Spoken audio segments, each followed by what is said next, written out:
দর্শক আপনাদের সবাইকে আমন্ত্রণ জানাচ্ছি এটিএন বাংলার লাইফস্টাইল বিষয়ক সাপ্তাহিক আয়োজন লাইফ অ্যান্ড বিউটিতে। আপনাদের সাথে আছি আমি মারিয়া শিমু।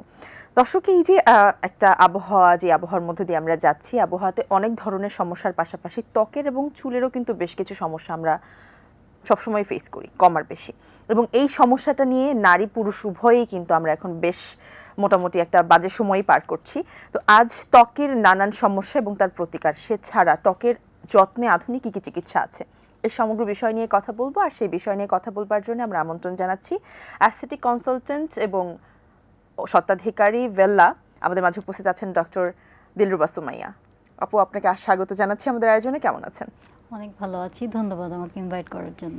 আপনাকেও ধন্যবাদ আসার জন্য। বেশ কিছু সমস্যা নিয়ে তো অবশ্যই কথা বলবো, বাট জানতে চাই যে এই যে একটা মনসুন পিরিয়ডের মধ্যে দিয়ে বা সিজনের মধ্যে দিয়ে আমরা যাচ্ছি, এই সময়টাতে কিন্তু আসলে মানুষ কি বলে যে না, শীতের সময় স্পেসিফিক সমস্যা হয় না, গরম হলে অনেক বেশি সমস্যা হয়।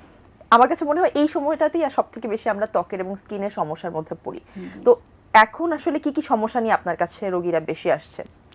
যেহেতু ওয়েদারটা একটু স্যাঁতস্যাঁতে ধরনের, তো দেখা যায় খুশকির একটা প্রবণতা যাদের থাকে, যে খুশকির প্রবলেমটা কিন্তু অনেকেরই রিপিটেডলি হয়।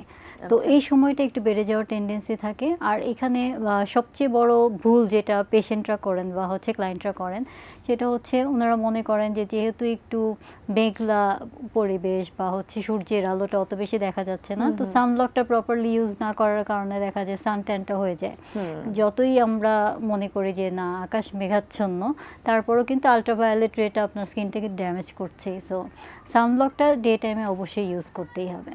আচ্ছা আপু, অনেক ক্ষেত্রে বলা হয় বা এখন আসলে শুনি আমরা, যেটা সোশ্যাল মিডিয়ার বদলতে, সেটা হচ্ছে যে ইনডোরে থাকলেও নাকি সানস্ক্রিন ইউজ করতে হয়। তাহলে সেটা কোন সময় পর্যন্ত, মানে সন্ধ্যার পরে ইউজ করতে হবে এমন? এটা যদি কেউ হেভি লাইটের মধ্যে কাজ করে, যেমন আপনারা অনেক হেভি লাইটের মধ্যে সবসময় কাজ করতে হয়, তাদের ক্ষেত্রে তো অবশ্যই সানব্লক ইউজ করতে হবে।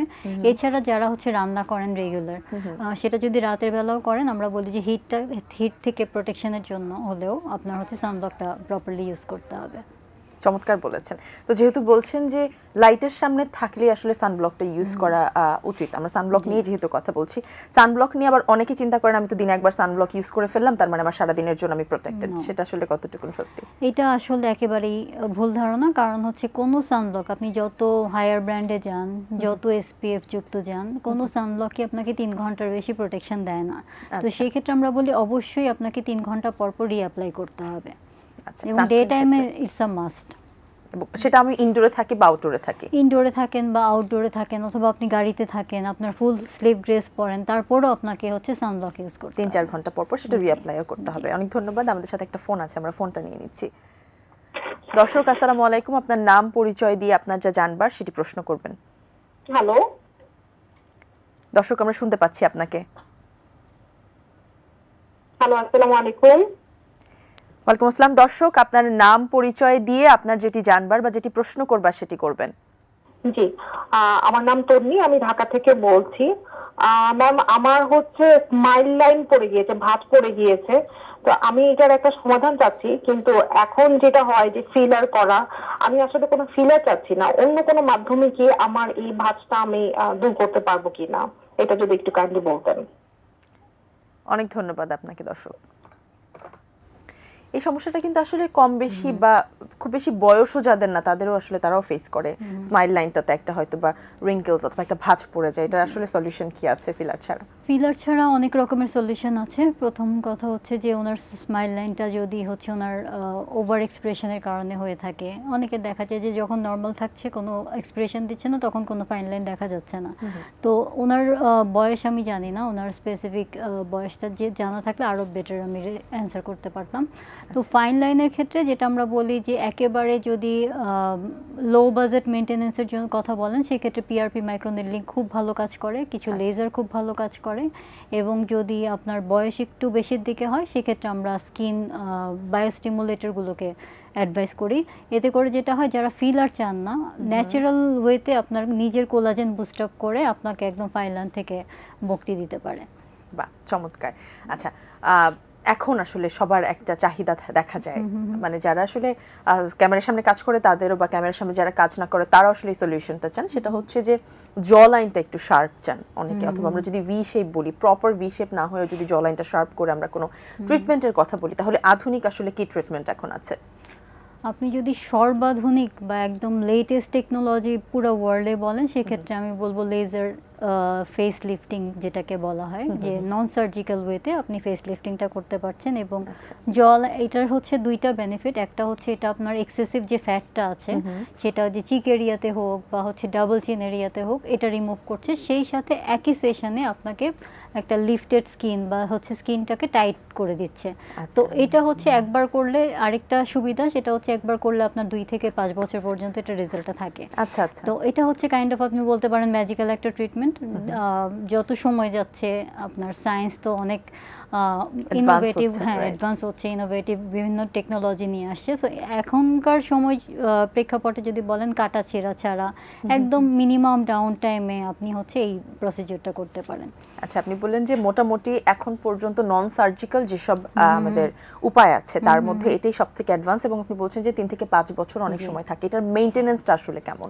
এটার মেইনটেনেন্সটা আসলে আমরা বলি 1 উইক থেকে 10 ডেজ ম্যাক্সিমাম আপনার হচ্ছে ডাউন টাইম, এবং এর পরের মেইনটেনেন্স আসলে কিছুই না। এরপরে যত সময় যেতে থাকবে 2 মান্থস পর্যন্ত এটার রেজাল্ট আসতে থাকে। তো 2 মান্থস পর পর্যন্ত একটা ভালো সুন্দর লিফটেড একদম কন্ট্রোল জলাইন চলে আসে।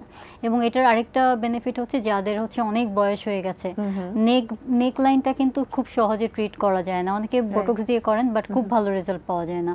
তো এটার ক্ষেত্রে যেটা হচ্ছে যে এন্ডোলিফটটা আমরা নেক লাইনটা খুব ভালো কারেকশন করতে পারি, এবং এটাও অনেক লম্বা সময় ধরে চলে। সাথে আইব্রোজ নেমে গেছে, হ্যাঁ, ওটা বোটক্স ছাড়া কোনো কিছু ছাড়া জাস্ট এন্ডোলিফট দিয়ে আপনি কারেক্ট করতে পারবেন। আরেকটা বেনিফিট হচ্ছে যাদের চোখের নিচে আপনার হচ্ছে আই ব্যাগ, হলোর জন্য না, এটা হচ্ছে আই ব্যাগ হয়ে যায়, এবং ওইটা কিন্তু সার্জারি ছাড়া আসলে ওয়ে নাই এটাকে রিমুভ করার, বাট এন্ডোলিফটে এটা কারেকশন করা যায়। আচ্ছা, মানে একটা আমার প্রসিডিউরের মধ্যে আসলে পুরো ফুল ফেসের সহ নেক সহ আমরা আসলে সলিউশনটা পেয়ে যাচ্ছি। এবং এটা কিন্তু ফুল বডিতেও করা যায়। যাদের হচ্ছে হাত, আমরা জানি যে আপনার ওয়েট কমলেও যাদের হচ্ছে এক্সেসিভ ফ্যাটটা, আর্ম ফ্যাটটা কোনোভাবেই কমতে চায় না, বিভিন্ন থেরাপিতেও কমতে চায় না, সেই ক্ষেত্রে এন্ডোলিফট অ্যামেজিং রেজাল্ট দেয়। এবং যাদের হচ্ছে বেবি হওয়ার পরে পেট একটু ঝুলে গেছে বা হচ্ছে পেটের এক্সট্রা মেদ আছে, যে সার্জারি করতে চাচ্ছেন না, টামিটা করতে চাচ্ছেন না, একটা এক্সটেন্সিভ সার্জারি বা এক্সটেন্সিভ প্রসিডিউরে যেতে চাচ্ছেন না, সেই ক্ষেত্রে এন্ডোলিফট করতে পারেন, খুব ভালো রেজাল্ট আসে। বাহ, চমৎকার। আমরা এটা সম্পর্কে আসলে আরেকটু আপনার কাছ থেকে জানবো। আমাদের সাথে একটা ফোন আছে, আমরা ফোনটা নিয়ে নিচ্ছি। দর্শক, আসসালামু আলাইকুম, আপনার নাম পরিচয় দিয়ে আপনার যেটি জানবার সেটি প্রশ্ন করবেন। আসসালামু আলাইকুম, আমার নাম আয়েশা, আমি কুমিল্লা থেকে বলছি। আমার সমস্যা ছিল যে আমার গালের 2 পাশে বছরখানেক ধরে মেস্তা হয়েছে, এবং আমি অনেক ক্রিম ব্যবহার করেছি কিন্তু দাগটা কমেনি, বরং দাগটা আরো ছড়িয়ে যাচ্ছে। তো সেক্ষেত্রে আমি কি করতে পারি? আমার বয়সও খুব কম। আপনার বয়সটা একটু বলবেন দয়া করে। আমার বয়স 26 বছর। আচ্ছা, ধন্যবাদ। আর কিছু জানবার আছে? উনি কোনো মেডিসিন নাই কিনা রেগুলার? আপনি কি কোনো মেডিসিন খাচ্ছেন কিনা দর্শক? বর্তমানে না মেডিসিন খাচ্ছি না, কিন্তু বিভিন্ন ফার্মেসি থেকে আমি ক্রিম কিনেছিলাম, সেটা আমি ব্যবহার করতাম। আচ্ছা, ধন্যবাদ। মেস্তা অথবা আমরা যেটাকে বলি পিগমেন্টেশন, হাইপারপিগমেন্টেশন, সেই পিগমেন্টেশনের কারণে এই যে উনি যে বললেন যে ফার্মেসি থেকে ক্রিম কিনে ইউজ করেছেন, এটা আসলে কতটুকু ক্ষতিকারী এবং এটার সলিউশনটা আসলে কি? ফার্মেসি থেকে এবং অনলাইন থেকে যারা ক্রিম ইউজ করেন, বিভিন্ন রকমের হোয়াইটেনিং, ব্রাইটেনিং ক্রিম, এদের ক্ষেত্রে এই প্রবলেমটা খুবই কমন। যদিও এটার সাথে আপনার ধরেন হরমোনাল কোনো লিঙ্ক থাকতে পারে, ওনার কোনো ডিজিজ আছে কিনা আমি জানি না, বা উনি হয়তো জন্ম নিয়ন্ত্রণকারী পিল কেউ খেয়ে থাকলে তাদের ক্ষেত্রে হতে পারে। কিছু মেডিসিনও, হ্যাঁ, কিছু মেডিসিনের ক্ষেত্রেও আপনার কিন্তু মেলাজমা আসতে পারে। অনেকের ক্ষেত্রে জেনেটিক্যালি থাকে, ফ্যামিলিতে যদি কারো থাকে তার হওয়ার চান্স থাকে। এখন ফার্মেসি থেকে যে উনি যেটা বললেন যে ওনার খুব বেশি সম্ভাবনা আছে, ফার্মেসি থেকে উনি হয়তো স্কিন লাইটেনিং কোনো কিছু প্রোডাক্ট ইউজ করেছেন, এবং ডে টাইমে উনি কোনো সান প্রোটেকশন নেননি, যে কারণে এটা ছড়াচ্ছে। তো যেটা হয় যে আমরা যখন মেলাজমার কোনো পেশেন্ট আসে, আমরা প্রথমেই তার কজটা আইডেন্টিফাই করার চেষ্টা রোগটা, করি যে কি কারণে তার মেলাসমাটা হয়েছে। কারণ হাইপার পিগমেন্টেশন বা মেলাসমা একবার হয়ে গেলে এটা কিন্তু ট্রিট করা খুবই ডিফিকাল্ট, একটু ধৈর্য নিয়ে রিভার্সও নাকি করা যায় না অনেক এবং ক্ষেত্রে। হচ্ছে অনেক সময় দেখা যায় যে আমরা ট্রিটমেন্ট দিয়ে এটা হয়তো কিওর করছি, কারো ক্ষেত্রে লাইট করে দিচ্ছি, আবার এটা হওয়ার একটা চান্স থাকে। হ্যাঁ, তো সেই ক্ষেত্রে এই পেশেন্টগুলোর একটু লম্বা সময় ধরে ট্রিটমেন্টে থাকতে হয় এবং ডক্টরের আন্ডারে থাকতে হয়। কোনো রকম অনলাইন ক্রিম বা কিছু ওনাদেরকে কিন্তু ওই বেনিফিটটা বা ওই কিওরটা দিতে পারবে না। এবং আমাদের সেই সাথে কিছু প্রসিজিওর আছে যে প্রসিজিওরে খুব ফাস্ট আমরা পিগমেন্টেশনটাকে লাইট করে দিতে পারি। কিন্তু আমরা যখন আমাদের সেন্টার থেকে ওনাকে ট্রিটমেন্ট শেষ করে ছেড়ে দেই, আমরা হচ্ছে অ্যাডভাইস করি লাইফস্টাইল মডিফিকেশনের জন্য যে কি কি করলে ওনার হয়তো পিগমেন্টেশনটা আবার ব্যাক করতে পারে, বা যদি কোনো কারণে ব্যাকও করে সেই ক্ষেত্রে আপনার যখন লাইট থাকবে পিগমেন্টেশনটা তখন থেকে ট্রিটমেন্ট স্টার্ট করতে হবে। তখন থেকে ট্রিটমেন্টটা স্টার্ট করা উচিত। এবং স্কিনের ক্ষেত্রে আমার কাছে মনে হয় এই ধরনের দাগ বা যে কোনো কিছু যদি হয় তাহলে একা একা কোনো সলিউশনে না আসা বা ইন্টারনেট দেখে আসলে কোনো সলিউশনে না আসাটাই বেটার। এবং আরেকটা ওয়ার্নিং আমি আপনার প্রোগ্রামের মাধ্যমে দিতে চাই, সেটা হচ্ছে অনেকে মেলাসমার ক্ষেত্রে বিভিন্ন জায়গায় আমরা দেখছি এখন লাইভ করে করে পিগমেন্টেশনের জন্য লেজার করছে। আচ্ছা, এবং এটা বিউটি পার্লারে করছে, মোস্টলি ডক্টররা এসব করেন না, কারণ মেলাসমা খুব মানে একটা ফটোসেনসিটিভ ডিজিজ। আমরা কখনোই মেলাসমাতে লেজার বা হচ্ছে এই ধরনের লাইট ডিভাইস কখনোই ইউজ করতে মানে উৎসাহী করি না আর কি, ইচ্ছা আমরা হচ্ছে বলি না। তো সেই ক্ষেত্রে আপনারা হচ্ছে কখনোই মেস্তা যদি আপনি আপনার হচ্ছে ডায়াগনোসিস হয়ে থাকে কখনোই আপনি এটার জন্য লেজার করবেন না। আচ্ছা, এতটুকুন তো আমরা জেনেই নিলাম, বাকিটা আসলে ডক্টরের শরণাপন্ন হওয়াটাই আমার মনে হয় যে সব থেকে বেস্ট। আচ্ছা, ফর্সা হওয়ার অথবা স্কিন লাইট করার একটা টেন্ডেন্সি কিন্তু এশিয়ানদের মধ্যে আছে বেশ ভালোভাবে, এবং আমাদের দেশে তো আমরা দেখতেই পাই সেটা। আমরা সচরাচর, আপনি যেহেতু এই প্রফেশনে আছেন, আপনার কাছে নিশ্চয়ই এমন অনেক কেস আসে যে হোয়াইটেনিং ক্রিম মেখে স্কিন ড্যামেজ হয়ে গেছে অল। তো আপনার কাছে জানতে চাই যে ক্লিনিক্যালি আসলে প্রুভড হোয়াইটেনিং করার বা স্কিন লাইটেনিং করার ট্রিটমেন্টগুলো কি কি আছে যেগুলো একটু সেফ? আমাদের কিছু কেমিক্যাল পিলিং আছে, ব্রাইটেনিং পিল যেগুলো আছে ওগুলো মোটামুটি সেফ, একদমই মাইল্ড পিল। যদি হচ্ছে আপনি প্রপার স্কিন কেয়ার করতে পারেন বা আপনি স্কিন কেয়ার রুটিনের মধ্যে থাকেন, সেই ক্ষেত্রে এক্সেলেন্ট রেজাল্ট দিবে আপনাকে উইদাউট এনি সাইড ইফেক্ট। আরেকটা হচ্ছে ইনজেক্টেবল গ্লুটাথিয়ন, ওটা হচ্ছে ওটার কিছু ডোজ আছে, একটা অ্যাপ্রুভ ডোজের উপরে আমরা দিতে পারি না, এবং এটা অবশ্যই ক্লিনিক সেট আপে ডক্টরের আন্ডারে ডক্টরের সুপারভিশনে দিতে হবে। এটা বলছি কারণ হচ্ছে ইদানিং দেখা যাচ্ছে যে বিউটি পার্লারে গ্লুটাথিয়ন দিচ্ছে। যে কোনো মেডিসিন যদি আপনি হচ্ছে আইভিতে দেন বা হচ্ছে আপনার ব্রেইনে ইনজেক্ট করেন, সেই ক্ষেত্রে সবার রিয়াকশন হয় না। আপনার হয়তো একজন পেশেন্টের 1000 জনের মধ্যে একজন পেশেন্টের কোনো একটা মেডিসিনে আপনার দেখা যায় রেজিস্ট্যান্স থাকে বা তার হচ্ছে বডি রিয়্যাক্ট করে, এবং সেই রিয়াকশনটা রিভার্স করা বা সাথে সাথে ট্রিটমেন্ট না করলে কিন্তু এটা লাইফ থ্রেটনিং একটা ইফেক্ট দিতে পারে। তো সেই ক্ষেত্রে অবশ্যই ক্লিনিক সেট আপে আপনাকে এই ধরনের ট্রিটমেন্ট নিতে হবে। এগেন মানে প্রফেশনাল কারো আন্ডারে থেকে সেটা নিতে হবে। আমরা ছোট্ট একটা বিরতিতে যাচ্ছি, ফিরে এসে আমরা আরো একটু কিছু নিয়ে কথা বলবো, আরো সাপ্লিমেন্টস এন্ড অল এগুলো নিয়ে। দর্শক, যাচ্ছি ছোট্ট একটি বিরতিতে, ফিরছি কিছুক্ষণের মধ্যে, সঙ্গেই থাকুন।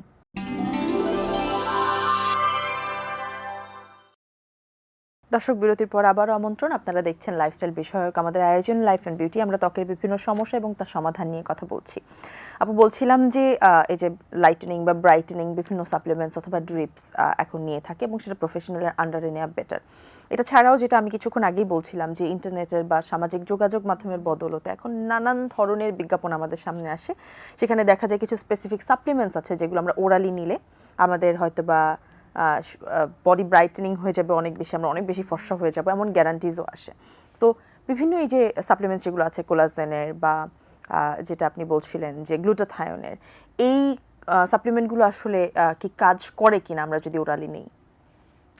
গ্লুটাথিয়নের ব্যাপারে আমি যেটা বলবো, গ্লুটাথিয়নের যে সাপ্লিমেন্টগুলো এগুলো হয়তো 10% 15% আপনার বডিতে কাজে লাগলেও লাগতে পারে, বাট মোস্টলি এটা স্টুলের সাথে বের হয়ে যায়, ইউরিনের সাথে চলে যায়। সো গ্লুটাথিয়ন আমি খুব একটা সাপ্লিমেন্টের পক্ষে না। কোলাজেনের ক্ষেত্রে যেটা হয় যে আমাদের এক বয়সের সাথে সাথে তো কোলাজেন ড্রপ করে, তো সেই ক্ষেত্রে আপনার কোলাজেন পাউডারটা কেউ কেউ সাজেস্ট করে থাকেন, সেক্ষেত্রে আপনার কিছুটা বেনিফিট হয়, কিন্তু একটা লম্বা সময় ধরে ইউজ করতে হয়। আচ্ছা। সেটা 3 মাস 6 মাস হতে পারে। আচ্ছা। তো সেক্ষেত্রে কিছু কাজ হয়, বাট সাপ্লিমেন্ট যদি বলেন আমি বলবো যে ডায়েটারি নিউট্রিশন, হ্যাঁ, যদি কেউ প্রপারলি নেন, যে ভিটামিন সি খাচ্ছেন বেশি করে, সেটা কিন্তু কোলাজেন বুস্ট আপ করতে আপনাকে হেল্প করবে, সিনথেসিসে আপনাকে হেল্প করবে। তো এই ধরনের আপনি ভিটামিন সি সাপ্লিমেন্ট নিতে পারেন। যেহেতু বাংলাদেশে আমরা যে সমস্ত সাপ্লিমেন্ট পাই মোস্টলি দেশের বাইরে প্রডিউস হয়, বাট আমরা আসলে আদৌ এটা মানে অথেন্টিকটা পাচ্ছি কিনা এটা নিয়ে একটা বড় একটা কোয়েশ্চেন সন্দেহ থেকে থাকে। যায়। আর যারা হচ্ছে খুব ভালো সাপ্লিমেন্ট নিতে চান সেক্ষেত্রে এনএডিটা আমি সাপোর্ট করি। এনএডি ক্যাপসুল আছেন বা এনএমএন যেটা আছে, এটাকে বলা হয় যে আপনার এইজ রিভার্সাল কিছু প্রপার্টি আছে, আপনার সেল রিজেনারেশনে কাজ করে। হ্যাঁ, ড্যামেজ আপনার বডিতে তো আমাদের এভরিডে কিছু সেল ড্যামেজ হচ্ছে বা দুর্বল হয়ে যাচ্ছে, এদেরকে স্টিমুলেট করার জন্য কিছু সাপ্লিমেন্ট আপনি খেতে পারেন। বাট মোস্টলি হেলদি লাইফস্টাইল এবং হচ্ছে আপনার ডায়েট যদি ঠিক থাকে সেক্ষেত্রে আমি বলবো সাপ্লিমেন্ট ডিপেন্ডেন্সিটা অনেকখানি কমে যায়। আচ্ছা, সেক্ষেত্রে আসলে প্রপার লাইফস্টাইলটা মেইনটেইন করা অনেক লাইফস্টাইল জরুরি। হচ্ছে অনেক ইম্পর্টেন্ট। আচ্ছা, আরেকটা ফোন আছে, ফোনটা নিয়ে নিচ্ছি আমরা। দর্শক আসসালামু আলাইকুম, আপনার নাম পরিচয় দিয়ে আপনার যা জানবার সেটি জানবেন। আসসালামু আলাইকুম, আমি মাধবী বলছিলাম ঢাকা থেকে। রিসেন্টলি আমার অনেক হেয়ার ফল হচ্ছে, আর আমার হাতে আসলে একটু টাইম কম, আমি 2 মাস পরে দেশের বাইরে চলে যাব। তো এই অল্প সময়ের মধ্যে আমি কি করতে পারি, একটা সলিউশন কিভাবে পাবো? কিছু জিজ্ঞাসা করবার আছে? আপনার কোনো কারণে হচ্ছে ওয়েট লসের জন্য কিছু মানে ক্রাশ কোনো ডায়েট বা ডায়েট কিছু করছেন করেছেন কিনা? কিনা? Crash diet? না না, আমার আসলে ওয়েটটা ঠিক আছে, কোনো কোনো ডায়েট আমি না। হরমোনাল ইমব্যালেন্স বা পিরিয়ড ইরেগুলারিটি এগুলো কিছু আছে আপনার কিনা? কোনো হরমোনসের সমস্যা অথবা আপনি কোনো মেডিসিনস নিচ্ছেন এমন কোনো হিস্টরি আছে কিনা? আমি রিসেন্টলি আসলে কিছু টেস্ট করিয়েছিলাম, ওই রকম কোনো প্রবলেম দেখিনি। আচ্ছা, ধন্যবাদ আপনাকে। হেয়ার ফলের খুবই কমন সমস্যা। হেয়ার ফলের খুবই কমন সমস্যা এবং ইদানিং এটা হচ্ছে খুব মহামারীর মতো আমার মনে হচ্ছে যে সবার হেয়ার ফল হচ্ছে। তো এটার পেছনে যেটা হয় যে আমরা কিছু টেস্ট আমরা রান করিনি, কি কি টেস্ট করেছেন আমি জানি না, বাট আয়রন প্রোফাইলটা আমরা একটু দেখি। অনেক সময় দেখা যায় আয়রন ডেফিসিয়েন্সি অ্যানিমিয়ার ক্ষেত্রে এটা হতে পারে, বা হরমোনাল ইমব্যালেন্সের কারণে হতে পারে। কারো যদি পিরিয়ড ইরেগুলারিটি থাকে, পিসিওএস এর ক্ষেত্রেও হেয়ার ফল হয়। এবং লাইফস্টাইলের একটা ব্যাপার আছে, সবসময় আমাদের সব কিছুর সাথে কিন্তু লাইফস্টাইলটা খুবই হ্যাঁ জড়িত। এবং যদি কারো হঠাৎ করে এরকম হেয়ার ফল হয়ে থাকে তো আমরা কিছু টেস্ট করে ভিটামিন ডি লেভেল বা সব কিছু টেস্ট করে আমরা হচ্ছে কারণটা আইডেন্টিফাই করে, আর যদি কোনো মেজর কোনো প্রবলেম না থাকে আমরা কিছু সাপ্লিমেন্ট দিই হেয়ার রিগ্রোথের জন্য, এবং সেই সাথে মিনক্সিডিলটা আমরা সাজেস্ট করে থাকি। আর যেহেতু ওনার সময় কম সেই ক্ষেত্রে এক্সোজোমে ওনার জন্য খুব ভালো একটা অপশন হতে পারে, কারণ পিআরপি আমরা জানি যে একটা লম্বা সময় ধরে করতে হয়, কয়েকটা স্পেসিফিক কয়েকটা ডোজ নিতে হ্যাঁ। হয়। এবং এক্সোজোমে যেটা হয় যে এক্সোজোমে অনেক বেশি গ্রোথ ফ্যাক্টর থাকে, তো এটাতে খুব অল্প সময়ে খুব ভালো Fast একটা রেজাল্ট result চলে আসে। আসে। তো যেহেতু ওনার সময় কম এবং আপনি বলছেন যে খুব ফাস্ট একটা ভালো রেজাল্ট আসে, এটার মেইনটেনেন্স আছে কিনা যে 6 মাস পর আবার এটার নিতে হবে? মেইনটেনেন্স হচ্ছে আমরা ইনিশিয়ালি বলি হচ্ছে আপনার মান্থলি একটা করে 6 মাসে 6টা, এবং এভরি 2 মান্থসের পরে মেইনটেনেন্স 2 মান্থস বা 3 মান্থস পর পর। বাট যেটা হয় যে যেহেতু ওনার সময় কম, উনি হচ্ছে 2টা বা 3টা যদি নিয়ে যেতে পারেন ওটাতে ওনার খুব ভালো কাজ হবে। আর লম্বা আমরা তো সময় কাজ হ্যাঁ, করবে। এবং আমরা তো মেইনটেনেন্সের জন্য ওনাকে মেডিসিন সাজেস্ট করবই, তো আশা করি ওনার প্রবলেম সলভ হয়ে যাবে।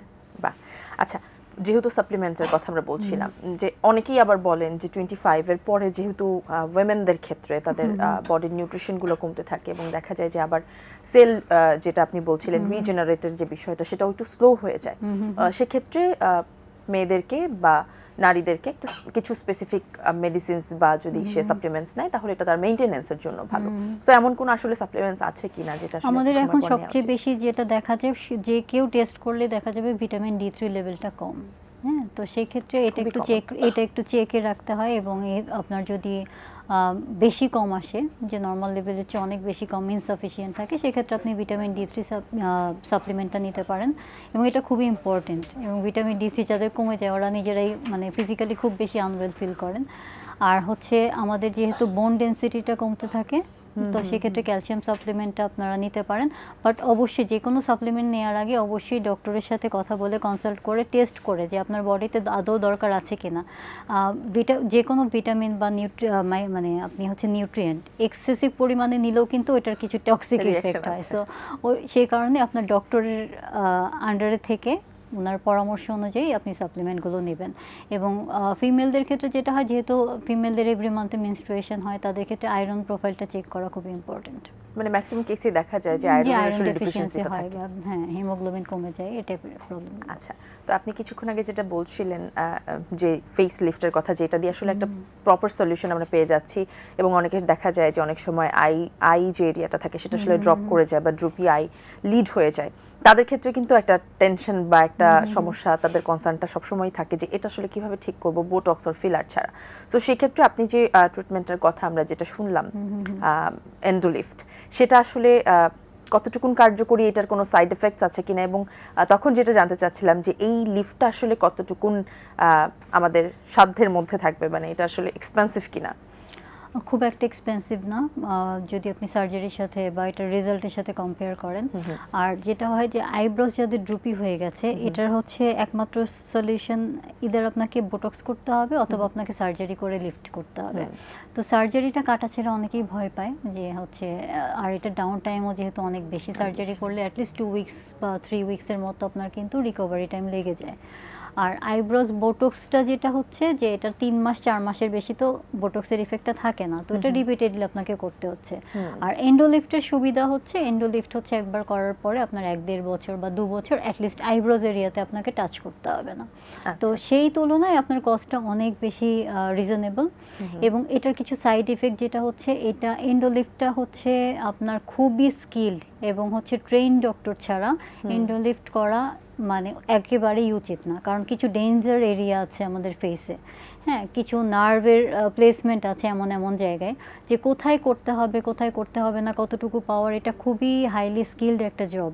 তো সেই ক্ষেত্রে যে ডক্টরের ট্রেনিং আছে এবং যে ডক্টর সেই প্রসিডিওর সম্পর্কে জানেন, তো সেরকম এক্সপার্ট হ্যান্ড ছাড়া আসলে এই ধরনের প্রসিডিওরে যাওয়া উচিত না। আচ্ছা, আর যেটা আপনি শুরুতে বলছিলেন যে এখন দেখা যায় যে আমরা এই ধরনের যে ট্রিটমেন্টগুলো বা প্রসিডিওরগুলো যেগুলো আসলে অনেক সেনসিটিভ, সেগুলো এখন আমরা দেখছি যে অলিতে গলিতে যেসব সালুনস আছে তারাও অফার করছে। এটা আসলে তারা কিভাবে কন্টিনিউ করতে পারছে আমি জানি না, এবং মানুষের সচেতনতাও আসলে কতটুকুন সেখানে একটা প্রশ্ন আসে, বাট যাচ্ছে কিন্তু মানুষ এবং তারা সাফারও করছে। সো এই ক্ষেত্রে আসলে কেউ যদি চায় ধরনের কোনো প্রসিডিওর বা এই ধরনের ট্রিটমেন্ট নিতে, তাদের আসলে কি কি মেনে চলা উচিত? প্রথমত আপনি হচ্ছে যে ডক্টরের আন্ডারে কাজ করবেন বা যে ডক্টরের হাতে, আপনি প্রথমত ডক্টর হতে হবে, আপনার প্রথম সিলেকশন হতে হবে যে অ্যাস্থেটিক ডক্টর। আমি যদি এই ধরনের প্রসিডিওরে যে অ্যাস্থেটিক ডক্টর এবং সেই ডক্টরের সেই রিলেটেড ট্রেনিং আছে কিনা এবং তার এক্সপিরিয়েন্স এবং তার পেশেন্ট প্রোফাইল সব কিছু মিলে আপনি হচ্ছে সব কিছু দেখে যাচাই করে এবং তারপরে আপনি আপনার ফেসে কাউকে ইনজেক্ট করতে দেবেন। এটা হচ্ছে মানে যে কোনো মানুষের এইটুকু সচেতনতা থাকা উচিত। আচ্ছা, ধরেন কালকে অথবা পরশু দিনই আমার একটা ইভেন্ট আছে এবং হয়তো আমি এতদিন খেয়াল করিনি, কিন্তু এখন আমি দেখছি যে না, আমার তো আসলে একটা ইনস্ট্যান্ট সলিউশন প্রয়োজন আমার চেহারাটাকে একটু গ্লোয়িং রাখতে অথবা একটু সতেজ রাখতে। সেক্ষেত্রে আসলে কোনো ট্রিটমেন্ট আছে কিনা? ইনস্ট্যান্ট গ্লোয়ের জন্য ট্রিটমেন্ট আছে, আমার কিছু পার্টি পিল আছে যেগুলো আমরা একমাত্র ওটা সাজেস্ট করতে পারি। বাট যাদের বড় কোনো ইভেন্ট আছে এবং ফেসের কোনো কিছু ওনারা চেঞ্জ করতে চান বা বেটার করতে চান, সেক্ষেত্রে আমরা সাজেস্ট করে থাকি অ্যাটলিস্ট 2 উইকস আগে আপনি ট্রিটমেন্ট নেবেন, কারণ ট্রিটমেন্টের রেজাল্ট আসতেও কিছুটা সময় লাগে এবং এটার কারণে যদি আপনার কোনো সাইড ইফেক্ট হয় সেটা রিভার্স করতেও আপনার ডক্টরকে টাইম দিতে হবে। যে আজকে ইভেন্ট কালকে আপনার একটা কমপ্লিকেশন যদি হয়েই যায়, ইন কেস হতেই পারে, যে কোনো ট্রিটমেন্টেরই আপনার হচ্ছে ইফেক্ট আছে, যে যেহেতু সাইড ইফেক্ট হতেই পারে এবং ওটা আপনার এমন হ্যান্ডে করতে হবে যে ডক্টর জানে যে এটা রিভার্স কী করে করা যায় বা ওটা ট্রিটমেন্ট কমপ্লিকেশনসের ট্রিটমেন্ট জানা খুব ইম্পর্টেন্ট। আচ্ছা, সো সেই ক্ষেত্রে কেউ যদি চায় যে ফেশিয়াল কোনো চেঞ্জ, মেজর কোনো চেঞ্জ, অ্যাটলিস্ট ইনজেক্টেবল প্রসিডিওরের ক্ষেত্রে 2 উইকস আপনার হাতে রেখে ট্রিটমেন্ট করা উচিত। Safe side. আচ্ছা আপু, আমরা একদম শেষ পর্যায়ে চলে এসেছি। মোটামুটি একটু সুন্দর থাকার জন্য, সুস্থ থাকার জন্য মোটামুটি কি কি মেইনটেনেন্স আসলে আমরা বাসায় বসেই করতে পারি, আমাদের দর্শকদের উদ্দেশ্যে বলে দেবেন? প্রথমত আপনাকে হেলদি লাইফস্টাইল লিড করতে হবে, প্রপার স্লিপ, প্রপার নিউট্রিশন এবং সেই সাথে আপনার কিছু বেসিক স্কিন কেয়ার। আমরা যেহেতু এখন সবাই অনেক ব্যস্ত সময় কাটাই, ইভেন যারা হোম মেকার আছেন তারাও খুব বিজি থাকেন সব কিছু নিয়ে, তো সেই ক্ষেত্রে আপনার ওই যে 5 স্টেপ 7 স্টেপ স্কিন কেয়ার আসলে প্র্যাকটিক্যালি পসিবল হবে না, লম্বা সময় আপনি ওটা নিতে পারবেন না। তো সেই ক্ষেত্রে আপনার প্রথম কথা হচ্ছে আপনার স্কিনটাকে ক্লিন রাখতে হবে। আপনার হেয়ার কেয়ার নিতে হবে। হেয়ারে আপনি হচ্ছে যাদের হেয়ার ফল প্রবলেম নেই বা হেয়ারে আপনার শ্যাম্পু করা, কন্ডিশনার করা বা হচ্ছে নিউট্রিশনের জন্য হয়তো অনেকে বিভিন্ন রকমের প্যাক ইউজ করে, সেটা উইকলি 1-2 দিন করতে পারেন। স্ক্যাল্পটা ক্লিন রাখতে হবে, মোট কথা হচ্ছে এটা। আর স্কিনের ক্ষেত্রে স্কিন হচ্ছে ক্লিন রাখবেন, স্কিনকে হচ্ছে ময়শ্চারাইজ করে রাখবেন এবং সান প্রোটেকশন। এই 3টা বেসিক জিনিস যদি কেউ ইউজ করতে পারে, আমার মনে হয় ম্যাক্সিমাম প্রবলেম সলভ হয়ে যায়। আর আফটার 25 বা 30 অ্যান্টি এজিংয়ের জন্য কিছু প্রোডাক্ট আছে, রেটিনল ইউজ করতে পারেন যদি কারো বেবি প্ল্যান না থাকে 1 বছরের মধ্যে।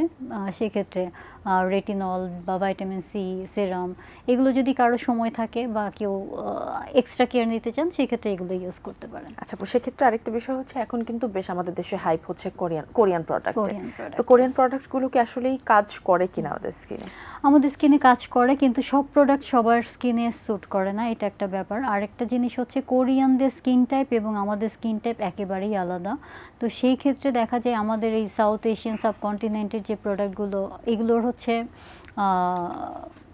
যেটা আমাদের স্কিন টাইপের সাথে ম্যাচ অনেক ক্ষেত্রেই করে না। সেই ক্ষেত্রে আমরা এই জন্যই বলি যে আপনার স্কিন কেয়ার আপনি যত সিম্পল রাখবেন, সেক্ষেত্রে আপনার জন্য মানে মেনটেন করাটা ইজি হয়ে যাবে।